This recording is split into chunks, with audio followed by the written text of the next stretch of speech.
কি করবো আইডিয়া সব হয়ে যাবে মাটি দিক থেকে কি আইডিয়ার কর না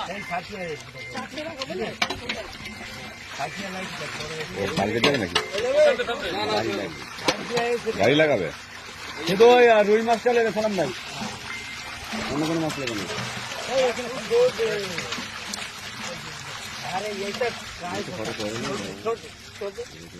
এত টানা হেঁচড়া করলি হয় মাছ বড় দেবো